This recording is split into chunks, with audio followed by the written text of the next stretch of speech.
themselves away. They know that. Because you have this judgment that this is boring or not interesting. And you check out. I've checked out several times already. I don't know if you noticed it quick enough, but, well, what was it? It was a few pages back about, oh yeah, my laptop doesn't have an adapter and it's going to run out of energy. But I forget that this thing actually can last 7 hours. So, but I'm having that conversation with myself. Oh gee, I'm afraid, So there's this moment when I'm reading the slides and I'm gone and you miss, I bet you any money you don't get that sentence that I checked out when I was reading. Do you know that? Can you tell when I check out on a sentence or a word? If you're out here enough, if you set aside enough, this is boring, or this isn't interesting, or if you set aside some judgment and evaluation and you're recreating me, you would know when I went in my head about something and you would have missed that line or that sentence. But you have to be willing to be present and, like exercise your mirror neurons. Then you'll pick it up. You'll say, what? Give me that again. I didn't get it. Then I'll go, oh yeah. We have this expression called in our head. I was in my head. I was in another conversation. When you get in another conversation, I'm gone. And what's here doesn't get in there. Yeah. So, ready to create a creative future? Yeah. All right. The point is that when you're listening authentically, everything about you that the speaker picks up through their senses, whether any of it is noticed consciously by them or not, forms a pattern in their brain's mirror neurons. When the speaker's brain, that pattern is compared to the stored patterns of their own authentic listening. It leaves them with the experience of having gotten. When in the speaker's brain, that pattern is compared to the stored patterns of their own authentic listening, it leaves them with the experience of having been gotten. When the people you are leading have the experience that their strongly held positions, views, opinions, rationalizations, justifications, judgments, significant history, and anything else they're stuck with, plus the past derived default future, the stuff that's filed in their future drawer, that they've been living into, have all been recreated. They are ready to participate in creating a created future. Summarizing what it is to listen authentically. To listen authentically is to listen with no evaluations or judgments about what the speaker is saying. Letting the speaker say everything they have to say until they have nothing else to say about what they're saying. And listening without even any subtle resistance to what they are expressing. Like some opinion in your listening that you have about the person speaking, or adding anything in your listening to what they are saying, or you're being, I already know what you're saying, and with no listening from it's merely that's what's real for them, just kind of a way of dismissing.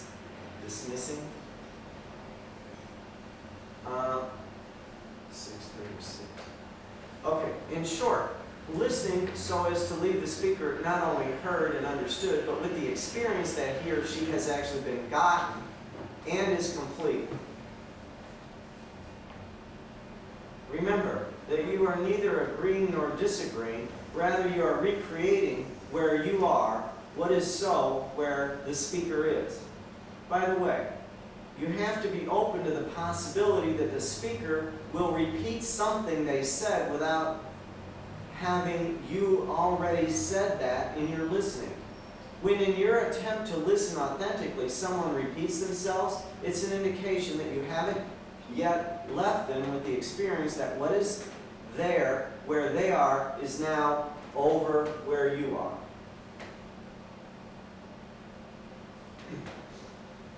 An additional critical contribution of authentic listening. The power of this certain kind of listening that we have been discussing is not limited to being able to leave the people you are leading complete and with some emptiness where something was stuck.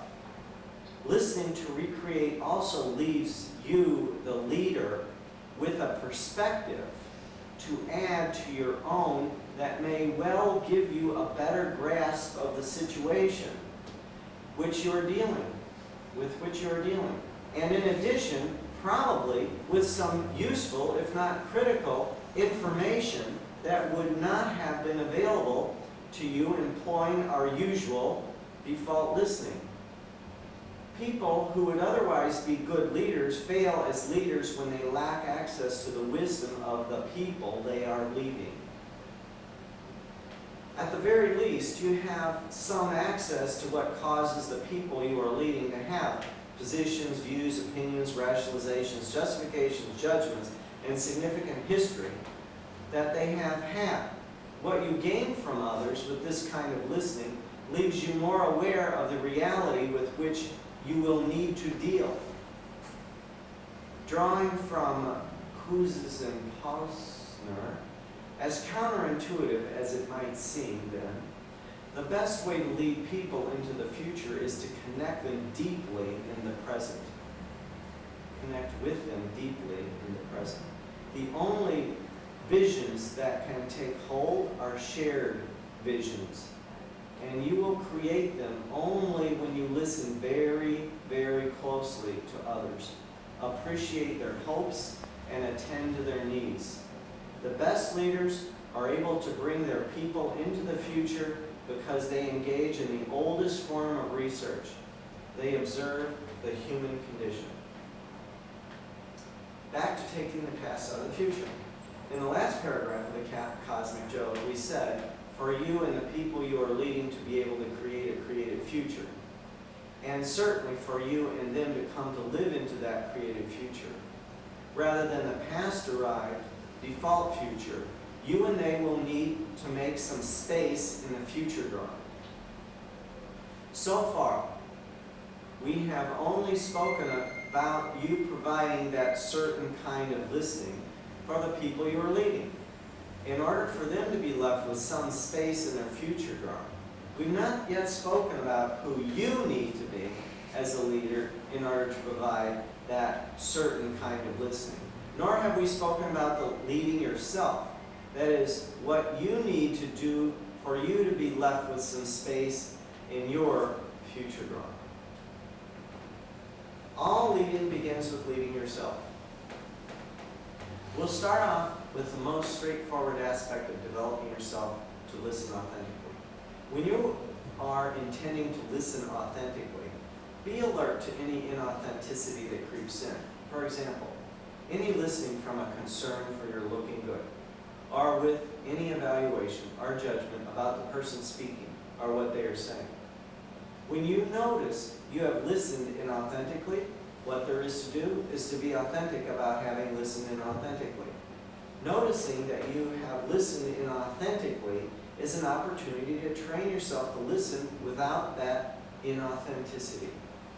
Remember, you only have access to that which you distinguish, and to distinguish that you have listened inauthentically is the opportunity to develop yourself to listen authentically. If you can't lead yourself, you can't lead others. Leading begins with an effective exercise of leadership in leading yourself. You develop yourself as a leader and to exercise leadership effectively by an effective exercise of leadership with yourself in terms of leading yourself into the personal transformations that lead you being a leader. Start with you leading you, then you will be equipped to lead others.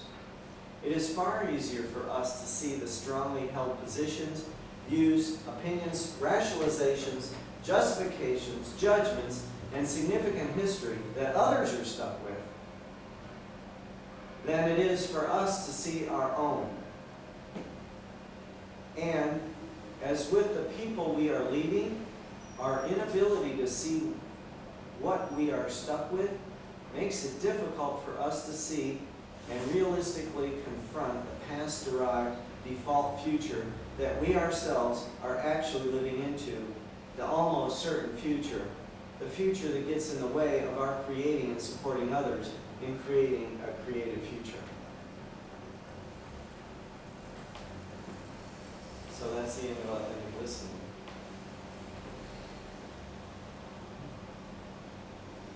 Could you say what authentic listening is?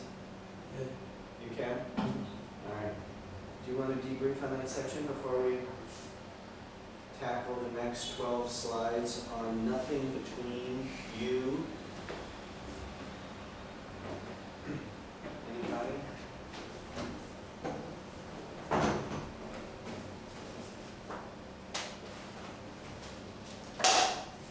You don't have to have anything, but if you do. Oh, it's clear. Hmm? No, it's clear now. It's clear. Yes. All right. By the way, we're very close to the end of the contextual framework.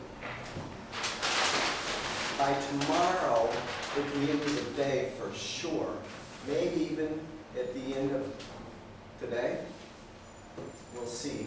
But we're very close to completing the contextual framework.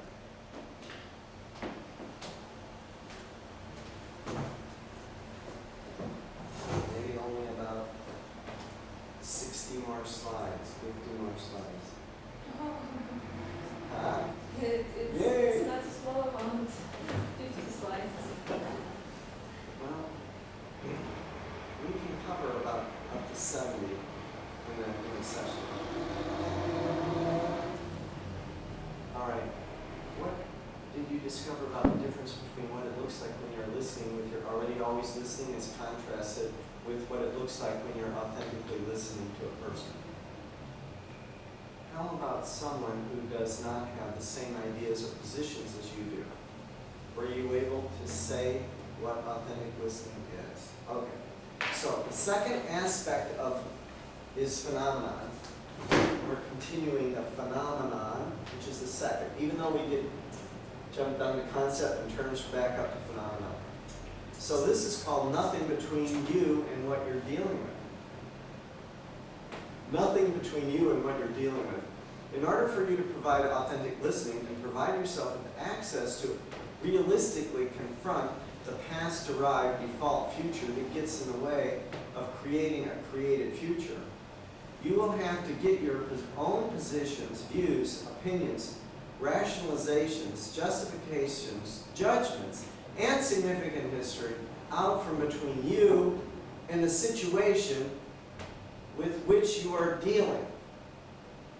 This includes getting what you know and what your past experience tells you out from between you and the situation with which you're dealing. In other words, you want to get yourself to the place where there is nothing between you and the situation with which you are dealing. You can, so to speak, hold what you know and what your past experience tells you up behind you so that they shine some light on the situation with which you're dealing, but none of them can be between you and that situation.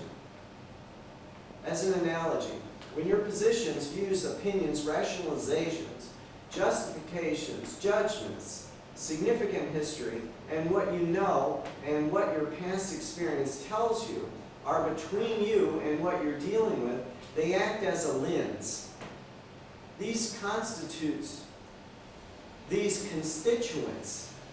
of the lens take certain elements of the condition of your situation you are dealing with and distort them to fit your positions, views, opinions, rationalizations, justifications, judgments, significant history, and what you know and what your past experience tells you. Moreover, as constituents of the lens, they also create blind spots that block out other elements of the condition and magnify or highlight still others. And finally, through this lens, some things seem possible and others impossible, and some possibilities are not seen at all. As we said, you don't have to get rid of your knowledge and experience. You just have to get it out of the way so that there is no content between you and what you are dealing with. It has been said that we human beings can only see things from one perspective, our own perspective. Extraordinary leaders and other masters seem to defy this adage.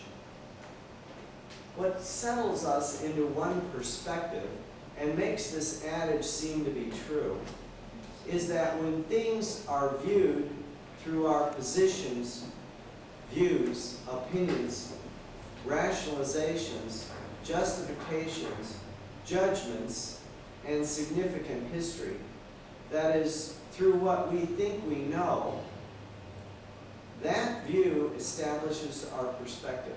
And because for us, what we see in that perspective seems to be the way it is. We are stuck in that perspective, giving rise to the adage. We can entertain things from other perspectives, but for the most part are unable to actually see from those other perspectives.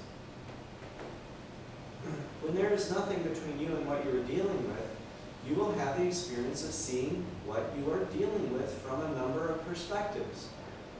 It is this that makes what masters do look like some kind of magic. To be masterful as a leader, you will have to transform your positions, views, opinions, rationalizations, justifications, judgments, significant history, and what you know, and what your past experience tells you from the way it actually is, the truth, to simply what it looks like from one way of looking at it, that is, from one perspective. Get yourself clear that the way you see it is only the way it is from one perspective. And from other perspectives, you will see things about it that you can't see from that perspective. The point is to free yourself from the grip of your perspective so that you are able to see what is revealed about what you are dealing with from multiple perspectives. And this is what happens when there's nothing between you and what you're dealing with.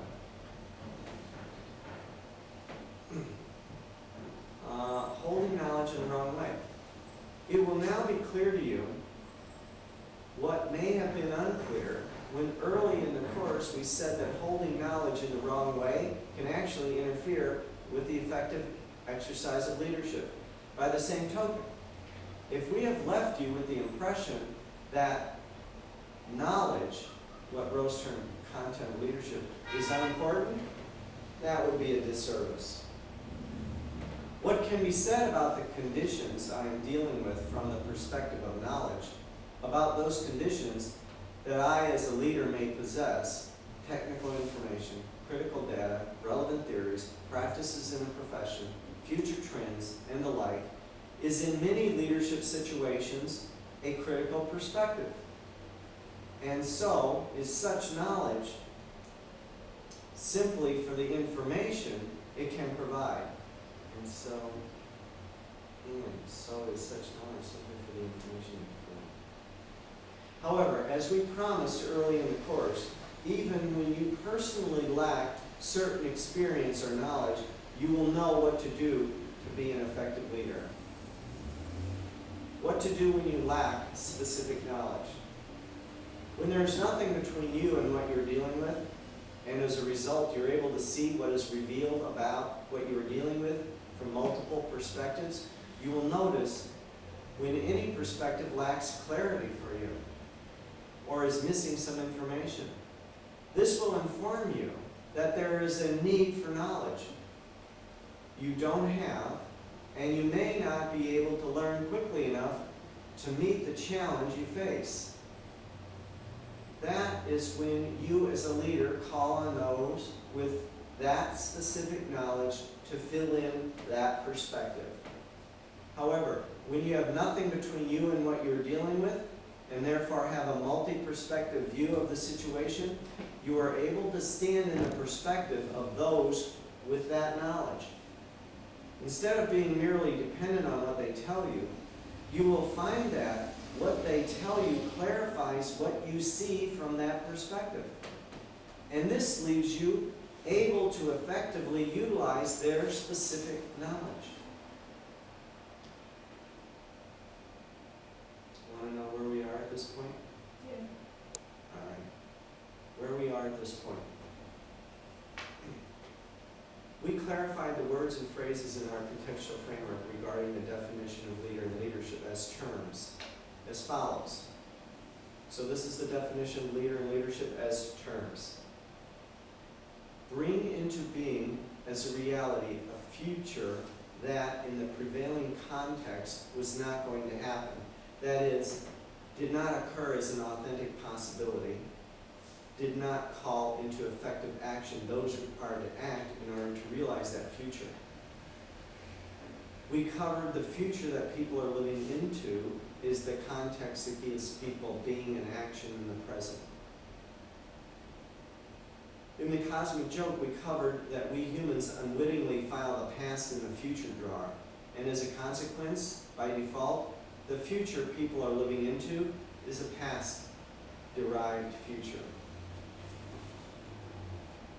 We covered that the default past-derived future people are living into limits and shapes their ways of being and acting in the present to be consistent with realizing that past-derived future. As a result, the future that is going to happen may be better, different, or even a change, but no matter what the variation, it will still be more of the past.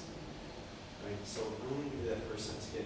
We covered that the default past-derived future people are living into limits and shapes their ways of being and acting in the present to be consistent with realizing that past-derived future. Now the last paragraph. We covered that in order to create a created future that gives people being and action in the present consistent with that created future, it is first necessary to take the almost certain default past-derived future out of the future drawer to make room for that created future. We have just covered what it takes for you and the people you are leading to get a clarity on what what is so regarding the situation with which you are dealing, to the point where you can now confront the almost certain future. And what is next is doing just that, confronting the almost certain future. The third aspect, concept, making room for a creative future. We have 37 minutes. There's 6 slides in this section. Anything about the last section? You ready to plow into this next section? Okay. Completing living into the almost certain future. Given the clarity that you and the people you are leading will now have regarding the situation with which you are dealing, you should be able to align on what is the almost certain future that will be realized from the conditions of the situation you are dealing with, as they occur for you in the context of the past-derived future into which you and they are living. You do need to get yourselves clear that without a new context, the past-derived default future really is the future that will almost certainly be realized. Bill George shares an experience of confronting his almost certain future that then allowed him to create for himself a creative future. On a beautiful fall afternoon, when the maple trees were blazing red, I had a daydream while driving around the lake near my home. But this dream was not pretty. I saw myself staying at Honeywell, that's the name of the company, for a few more years, becoming increasingly frustrated.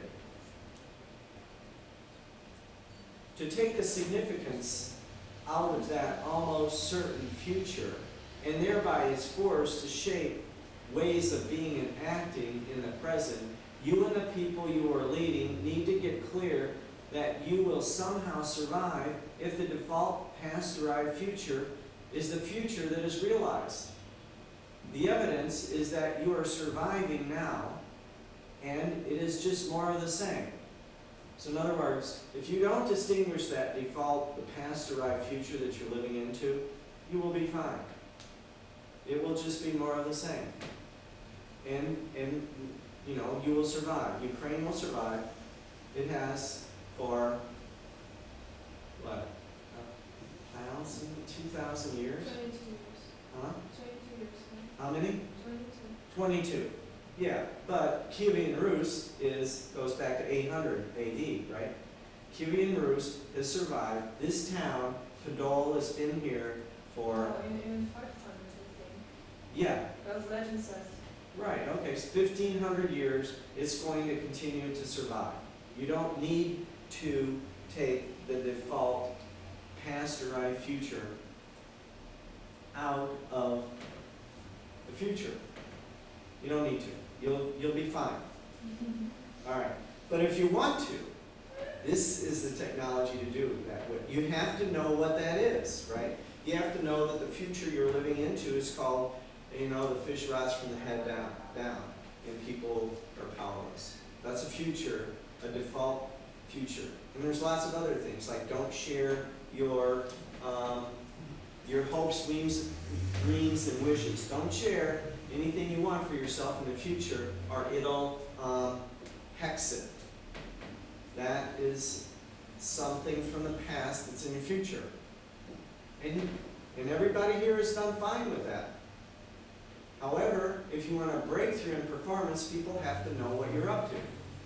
So you have to distinguish that as a conversation from the past. It's a past-derived default future.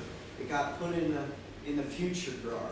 We can take that out of the future drawer and put it back in the past where it came from. Now you can still celebrate New Year's and burn the paper and all that, but you want to tell people what's really important to you. You don't want it to go in the wine glass, right? You can still do that. That ritual, there's nothing wrong with ritual. They're great. It would be an opportunity to actually go around and for people to say what it is that they want. I mean, can you imagine that? New Year's Eve, people going around sharing what it is that they say that they want for themselves in their life. That place will rock after people do that. It will be a different place, and you will know each other differently, because you will know each other by virtue of your hopes, dreams, aspirations, and desires. Okay, so the point is, to the degree that one is resisting, including arguing over, or trying to avoid, or even just being worried about the almost certain future, it remains the future into which you're living. Resisting the almost certain future also certainly includes trying to ignore it or downplay it in any way. By removing any emotion, feeling, and attitude about the almost certain future, that is, by removing all the significance from it, it becomes just another possible future, rather than the almost certain future. So what he's saying here is that it's a pitfall to make the almost certain future wrong, because then you're resisting it and you're changing it and you'll be stuck with it. So you have to just kind of have it be another possible future. It's not a wrong future. Removing the significance from the past-derived default future that you and the people you are leading have been living into takes the past-derived future out of the future drawer. You and they are now complete with that future as the future. Sure, because anything is possible, it's still a possible future. But the grip that future has had on the ways of being and acting in the present for you and the people you are leading is gone. Where we are at so far. By expanding definition of leadership as a term, we said, bring into being as a reality a future that in the prevailing context was not going to happen. That future is not going to happen because in the prevailing context, the way that future occurs does not call into effective action those required to act in order to realize that future. It should now be clear that what calls for leadership is when, in the prevailing context, the future that is not going to happen is a future that fulfills the matters of fundamental interest or importance to the relevant parties. We're going to cover this a few more times. It should also now be clear that the exercise of leadership called for in this situation is replacing the prevailing context, the default pastorite future that's being lived into, with a created context, a created future that the leader and those being led come to live into. What we said in our contextual framework about leader and leadership as phenomena should now be a great deal clearer for you. We said that leader and leadership as phenomena exist in the sphere of language, whether that be literally speaking, or speaking in the form of writing, or speaking and listening to yourself. That is, thinking, or the speaking of your actions, as in actions speak louder than words, or in providing a certain kind of listening. What we said in our contextual framework about leader and leadership as concepts should also now be a great deal clearer for you. We said that as concepts, leader and leadership exist in the temporal domain of a created future that the leader and those being led come to live into, and which future gives them being and action in the present. Third aspect, creating a created future. All right, we have 28 minutes. There's 7 slides in this next piece. But we have no time. The class is over. It is? Yes. All right, so it is, you're right, it's 4:50. All right, so we will complete this contextual framework On Tuesday. on Tuesday. Have a great weekend. Anybody want to say anything to complete that? That we did a ton of work. I think I should see the video again and then have something. See this video? Yes. Okay. Anybody, anything else? That's a huge chunk of work that you did. It's awesome.